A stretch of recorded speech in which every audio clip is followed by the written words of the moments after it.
Hi friends, welcome to Shamees kitchen. എല്ലാവർക്കും സുഖമാണല്ലോ. ഇന്ന് നമ്മൾ തയ്യാറാക്കുന്നത് തക്കാളി സീസണിൽ നമുക്കിങ്ങനെ സ്റ്റോർ ചെയ്ത് വെക്കാൻ പറ്റുന്ന നല്ല സൂപ്പറായിട്ടുള്ള ഒരു തക്കാളി ചട്നി അച്ചാറാണ്. അപ്പോൾ ഇതിൻ്റെ ഡീറ്റെയിൽസ് ഒന്നും മിസ്സാകാതിരിക്കാൻ വേണ്ടിയിട്ട് എല്ലാവരും ഒന്ന് സ്കിപ്പ് ചെയ്യാതെ കണ്ടേക്കണം. കൂടെ തന്നെ നമ്മുടെ ഈ ഷമീസ് കിച്ചൻ ചാനൽ ഇതുവരെയും സബ്സ്ക്രൈബ് ചെയ്യാത്തവരുണ്ടെങ്കിൽ, അല്ലെങ്കിൽ ഇത് ആദ്യമായിട്ടാണ് കാണുന്നതെങ്കിൽ പ്ലീസ് ഒന്ന് സബ്സ്ക്രൈബ് ചെയ്തേക്കണേ. ആ തൊട്ടടുത്ത് കാണുന്ന ബെല്ലൈക്കനിലെ ഓൾ കൂടി ഒന്ന് മറക്കാതെ പ്രസ് ചെയ്തേക്കണം. എന്നാൽ ശരി, നമുക്ക് വേഗം വീഡിയോയിലേക്ക് പോകാം. നമ്മുടെ ഈ ചട്നി അച്ചാർ തയ്യാറാക്കിയെടുക്കാൻ വേണ്ടിയിട്ട് ഞാനിപ്പോൾ ഇതുപോലെ കുറച്ച് തക്കാളി ഒന്ന് എടുത്തിട്ടുണ്ട്. ഒരു 7ഓളം ഒരു മീഡിയം സൈസിലുള്ള തക്കാളിയാണ് ഞാനിപ്പോൾ എടുത്തിട്ടുള്ളത്. ഇതുപോലെ തക്കാളി സീസണിലൊക്കെ നമുക്ക് തയ്യാറാക്കി സ്റ്റോർ ചെയ്ത് വെക്കാൻ പറ്റുന്നതാണ് കേട്ടോ. അപ്പോൾ ഇതുപോലെ കുറച്ച് തക്കാളി എല്ലാം എടുത്തതുപോലെ ചെറുതായിട്ടൊന്ന് അരിഞ്ഞെടുത്തിരിക്കുകയാണ്. അപ്പോൾ നന്നായിട്ട് കഴുകിയിട്ടൊന്ന് അരിഞ്ഞെടുത്തിട്ടുണ്ട്. ഇനി നമുക്ക് ബാക്കി കാര്യങ്ങളൊക്കെ ഒന്ന് പെട്ടെന്ന് തന്നെ തയ്യാറാക്കിയെടുക്കാം. ഇതൊന്ന് തയ്യാറാക്കി എടുക്കാൻ വേണ്ടിയിട്ട് ഞാനിപ്പോൾ ഇതുപോലൊരു കടായി ഒന്ന് അടുപ്പത്തേക്കൊന്ന് വെച്ച് കൊടുത്തിട്ടുണ്ട്. അതൊന്ന് ചൂടായി വരുമ്പോഴത്തേക്കും അതിലേക്ക് നമ്മളത് അരിഞ്ഞ് മാറ്റി വെച്ചിരിക്കുന്ന നമ്മുടെ തക്കാളി ചേർത്ത് കൊടുക്കാം. തക്കാളി ഒന്ന് ചേർത്ത് കൊടുത്തതിന് ശേഷം ഫ്ലെയിം ഒന്ന് ഹൈയിൽ വെച്ചിട്ട് തന്നെ നല്ലതുപോലെ ഇതൊന്ന് വേവിച്ചെടുക്കണം. അപ്പോൾ ഇതുപോലെ ഇടയ്ക്കിടയ്ക്കൊന്ന് നമുക്ക് ഒന്ന് ഇളക്കി കൊടുക്കണം. അപ്പോഴത്തേക്കും ഏകദേശം ഒരു 2-3 മിനിറ്റ് കൊണ്ട് തന്നെ നന്നായിട്ട് ഇതൊന്ന് വെന്ത് കുഴഞ്ഞ് കിട്ടിക്കോളും. നമുക്ക് വേണമെന്നുണ്ടെങ്കിൽ ഇത് അടച്ചു വെച്ചിട്ട് വേവിച്ചെടുക്കാം. അല്ലാന്നുണ്ടെങ്കിൽ ഇതുപോലെ തന്നെ ഇടയ്ക്കിടയ്ക്കൊന്ന് ഇളക്കി കൊടുത്ത് നമുക്കിത് കുക്ക് ചെയ്തെടുക്കാവുന്നേ ഉള്ളൂ. ഇപ്പോൾ നമ്മുടെ തക്കാളിയൊക്കെ നല്ലതുപോലെ ഒന്ന് വെന്ത് കുഴഞ്ഞ് തുടങ്ങിയിട്ടുണ്ട്. ഏകദേശം ഒരു 2 മിനിറ്റോളം ഒന്ന് ഹൈ ഫ്ലെയിമിൽ വെച്ചിട്ട് ഒന്ന് വഴറ്റി കൊടുത്തിട്ടേ ഉള്ളൂ. അപ്പോൾ ഇതുപോലെ ഒന്ന് വെന്ത് തുടങ്ങുമ്പോഴത്തേക്കും പിന്നെ ഇനി നമുക്കിതിലേക്ക് വേണ്ടത് കുറച്ച് വറ്റൽമുളകും കൂടിയാണ്. ഇതുപോലെ ഒരു 5ഓളം വറ്റൽമുളകും കൂടി ചേർത്ത് കൊടുത്തിട്ടുണ്ട്. വറ്റൽമുളകും ചേർത്ത് കൊടുത്തതിന് ശേഷം വീണ്ടും നന്നായിട്ട് ഇതെല്ലാം കൂടി ഒന്ന് മിക്സ് ചെയ്ത് കൊടുക്കണം. വറ്റൽമുളകും ചേർത്ത് കൊടുത്ത് ചെറുതായിട്ടൊന്ന് ഇതുപോലെ ഒന്ന് വഴറ്റി കൊടുത്തതിന് ശേഷം പിന്നെ ഇനി നമുക്കിതിലേക്ക് വേണ്ടതാണ്, ഞാനിപ്പോൾ അത്യാവശ്യം ഒരു നെല്ലിക്ക വലുപ്പത്തിന് ഒരു പുളി എടുത്തിട്ടുണ്ടായിരുന്നു. അത്യാവശ്യം ഇച്ചിരി നമ്മുടെ നെല്ലിക്ക വലുപ്പത്തിനൊരു പുളി, അതിലേക്ക് കുറച്ച് വെള്ളം കൂടി ചേർത്ത് കൊടുത്തിട്ട് നന്നായിട്ട് അതൊന്ന് നല്ലതുപോലെ ഒന്ന് മിക്സ് ചെയ്ത് എടുത്തിട്ടുണ്ട്. അപ്പോൾ അതും കൂടി ചേർത്ത് കൊടുക്കാം. ഇതുപോലെ ഇത്രയും കട്ടിക്കാണ് നമ്മുടെ പുളിവെള്ളം വേണ്ടത്. ഏകദേശം ഒരു 1/4 കപ്പിനും കുറച്ചും കൂടി കൂടുതലായിട്ട് പുളിവെള്ളം വേണം. നമ്മുടെ ഈ പുളിവെള്ളവും ചേർത്ത് കൊടുത്തതിന് ശേഷം വീണ്ടും നല്ലതുപോലെ ഒന്ന് വഴറ്റി കൊടുക്കണം. ഇത് നല്ലതുപോലെ ഒന്ന് തിളച്ച് തുടങ്ങട്ടെ. ഇനി ഇതുപോലെ നമ്മുടെ പുളിവെള്ളം എല്ലാം നല്ലതുപോലെ ഒന്ന് തിളച്ച് തുടങ്ങിയിട്ടുണ്ട്. നമ്മുടെ തക്കാളിയും അത്യാവശ്യത്തിന് നന്നായിട്ടൊന്ന് വെന്ത് കിട്ടിയിട്ടുണ്ട്. അപ്പോൾ ഇത്രയും ആയിക്കഴിഞ്ഞാൽ പിന്നെ നമുക്ക് വേണ്ടത് ഫ്ലെയിം ഒന്ന് ഓഫ് ചെയ്ത് കൊടുക്കണം.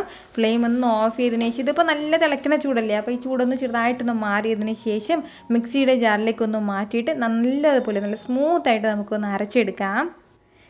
ഇതുപോലെ നന്നായിട്ട് ഞാനിപ്പോൾ ഒന്ന് ബ്ലെൻഡ് ചെയ്തെടുത്തിട്ടുണ്ട്. നല്ല സ്മൂത്തായിട്ടൊന്ന് ബ്ലെൻഡ് ചെയ്തെടുത്തിട്ടുണ്ട്. അപ്പോൾ ഇത്രയും ആയിക്കഴിഞ്ഞാൽ ഇനി ബാക്കി കാര്യങ്ങളും കൂടി ഒന്ന് പെട്ടെന്ന് ചെയ്തെടുക്കാം. വീണ്ടും അതേ കടായിലേക്ക് തന്നെ നമുക്ക് കുറച്ച് എണ്ണ ഒഴിച്ചു കൊടുക്കാം. അപ്പോൾ എണ്ണ എടുക്കുമ്പോഴത്തേക്കും എപ്പോഴും എള്ളെണ്ണ തന്നെ എടുക്കാൻ വേണ്ടി ശ്രദ്ധിക്കണം. എള്ളെണ്ണ എന്നും നല്ലെണ്ണ എന്നൊക്കെ പറയുന്നത് സെയിം തന്നെയാണ്. അപ്പോൾ ഈ എള്ളെണ്ണയിൽ തയ്യാറാക്കുമ്പോഴത്തേക്കും ഒരുപാട് നാളിത് കേടാകാതിരിക്കാനും അതുപോലെ തന്നെ നല്ലൊരു ടേസ്റ്റും കൊടുക്കും.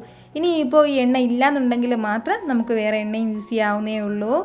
എണ്ണ ഒന്ന് ചൂടായി വരുമ്പോഴത്തേക്കും പിന്നെ ഇനി നമുക്കിതിലേക്ക് വേണ്ടതാണ് ഇതുപോലെ 1 ടീസ്പൂൺ അളവിൽ കടുകും കൂടി.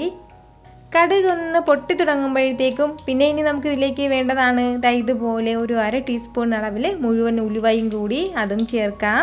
ഒരു 1/2 ടീസ്പൂൺ അളവിൽ ചെറിയ ജീരകം കൂടി, അപ്പോൾ അതും കൂടി ചേർത്ത് കൊടുക്കാം. കൂടെ തന്നെ പിന്നെ വേണ്ടതാണ് ഏകദേശം ഇതുപോലെ ഒരു 10-15ഓളം വെളുത്തുള്ളി അല്ലി എടുത്തിട്ടുണ്ട്, അതും കൂടി ചേർക്കാം. അത്യാവശ്യം വലിയൊരു പീസ് അളവിൽ ഇഞ്ചി എടുത്തിട്ട് അതും ഇതുപോലെ ഒന്ന് ചെറുതായിട്ട് അരിഞ്ഞെടുത്തിരിക്കുകയാണ്, അപ്പോൾ അതും ചേർക്കുകയാണ്. ഇത് ഇത്രയും ചേർത്ത് കൊടുത്തതിന് ശേഷം നല്ല രീതിയിൽ നമുക്ക് ഒന്ന് വഴറ്റി കൊടുക്കണം. നന്നായിട്ട് നമ്മുടെ ഇഞ്ചിയുടെയും വെളുത്തുള്ളിയുടെയൊക്കെ ആ ഒരു പച്ച മണമൊക്കെ മാറിയിട്ട് ലൈറ്റായിട്ടൊന്ന് കളറൊക്കെ മാറി തുടങ്ങുന്നവരെ നമ്മളതൊന്ന് ചെറുതായിട്ട് ഇതൊന്ന് വഴറ്റി കൊടുക്കണം. ഫ്ലെയിം ഈ സമയത്ത് കൂട്ടി വെക്കേണ്ട ആവശ്യമില്ല. ഒരു മീഡിയം ഫ്ലെയിമിൽ വെച്ചിട്ട് നമുക്കിത് വഴറ്റിയെടുക്കാവുന്നേ ഉള്ളൂ. നമ്മുടെ ഈ വെളുത്തുള്ളി അല്ലിയുടെ കളറൊക്കെ ഇതുപോലെ ലൈറ്റായിട്ടൊന്ന് മാറി തുടങ്ങുമ്പോഴത്തേക്കും പിന്നെ ഇനി നമുക്കിതിലേക്ക് വേണ്ടതാണ് ഇതുപോലെ കുറച്ച് കറിവേപ്പിലയും കൂടി. കറിവേപ്പിലയും ചേർത്ത് കൊടുത്തതിന് ശേഷം വീണ്ടും നന്നായിട്ട് ഇതെല്ലാം കൂടി ഒന്ന് വഴറ്റി മിക്സ് ചെയ്ത് കൊടുക്കണം. ഇതുപോലെ നന്നായിട്ട് ഇതെല്ലാം കൂടി ഒന്ന് വഴറ്റി കൊടുത്തു കഴിഞ്ഞാൽ പിന്നെ ഇനി നമുക്കിതിലേക്ക് ചേർത്ത് കൊടുക്കേണ്ടത് നമ്മളിതാ നേരത്തെ അരച്ച് മാറ്റി വെച്ചിരുന്ന നമ്മുടെ തക്കാളിയുടെ പേസ്റ്റ് കൂടിയാണ്.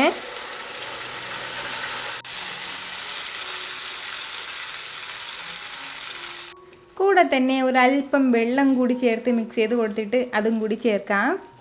ഇത് ഇത്രയും ആയിക്കഴിഞ്ഞാൽ പിന്നെ ഇനി നമുക്ക് ഇതിലുള്ള കംപ്ലീറ്റ് വെള്ളവും ഒന്ന് വറ്റി നന്നായിട്ടൊന്ന് കുറുകി കിട്ടണം.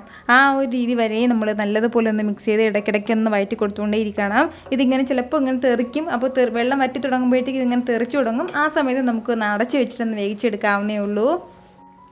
ഈ സമയം തന്നെ നമുക്കിതിലേക്ക് ആവശ്യമായിട്ടുള്ള മസാലകളും കൂടി ചേർത്ത് കൊടുക്കാം. 1 ടീസ്പൂൺ അളവിൽ മുളക് പൊടി ചേർക്കുകയാണ്. നമ്മളിതിലേക്ക് നേരത്തെ വറ്റൽമുളക് ചേർത്തിരിക്കുന്നതിൻ്റെ പേരിൽ ഒരുപാട് മുളക് പൊടിയുടെ ആവശ്യമില്ല.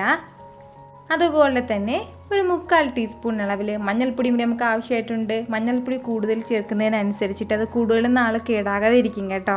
അതുപോലെ തന്നെ ഒരു 1/4 ടീസ്പൂൺ അളവിൽ കായപ്പൊടിയും കൂടി നമുക്ക് ആവശ്യമായിട്ടുണ്ട്. നമ്മുടെ സാമ്പാറിലൊക്കെ ചേർക്കുന്ന അതേ കായപ്പൊടി തന്നെയാണ്.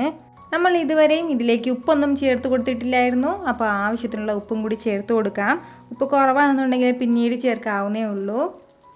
ഇത്രയും മസാലകളും ചേർത്ത് കൊടുത്തതിന് ശേഷം നല്ല രീതിയിൽ ഇതെല്ലാം കൂടി ഒന്ന് മിക്സ് ചെയ്ത് കൊടുക്കണം. നന്നായിട്ട് ഇതെല്ലാം മിക്സ് ചെയ്ത് കൊടുക്കാം. നമുക്ക് നന്നായിട്ട് ഇതിലുള്ള വെള്ളം കംപ്ലീറ്റ് ആയിട്ടൊന്ന് വറ്റി കിട്ടണം. ഒരുപാട് വെള്ളം ഒന്നും പാടില്ല. അപ്പോൾ ഫ്ലെയിം ഒന്ന് മീഡിയത്തിൽ നിന്ന് ഒരല്പം കൂടി കുറച്ച് വെച്ച് കൊടുത്തതിന് ശേഷം ഏകദേശം ഒരു 5 മിനിറ്റ് അങ്ങനെ ഇരിക്കട്ടെ.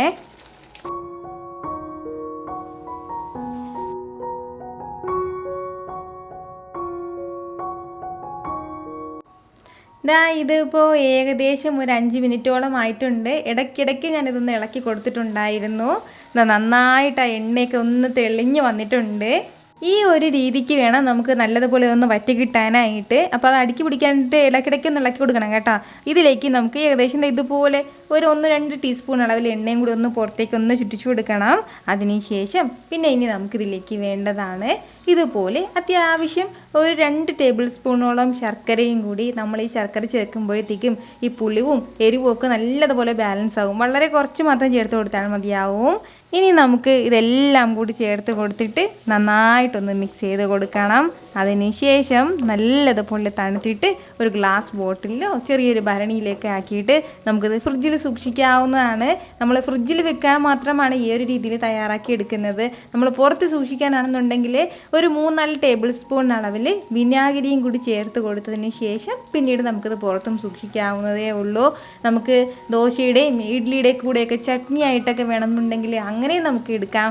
അതുപോലെ തന്നെ നമുക്ക് ചോറിൻ്റെ കൂടെയോ പഴയ ചോറിൻ്റെ കൂടെയോ അതുപോലെ തന്നെ തൈര് സാദത്തിൻ്റെ കൂടെ എന്തിൻ്റെ കൂടെ വേണമെന്നുണ്ടെങ്കിലും ഒരു അച്ചാറായിട്ട് വേണമെന്നുണ്ടെങ്കിൽ അങ്ങനെ നമുക്കിത് കഴിക്കാവുന്നതാണ്.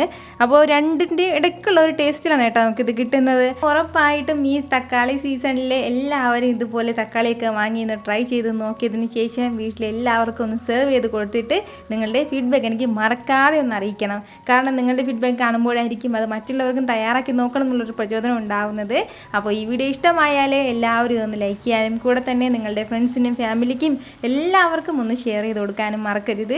വീണ്ടും നല്ലൊരു ഉഷാറ് വീഡിയോ ആയിട്ട് ഞാൻ വരുന്നതായിരിക്കും. അതുവരേക്കും എല്ലാവരും ഹാപ്പി ആയിട്ടിരിക്കുക, സന്തോഷമായിട്ടിരിക്കുക, എല്ലാവരും സേഫ് ആയിട്ടിരിക്കണം. Take care friends.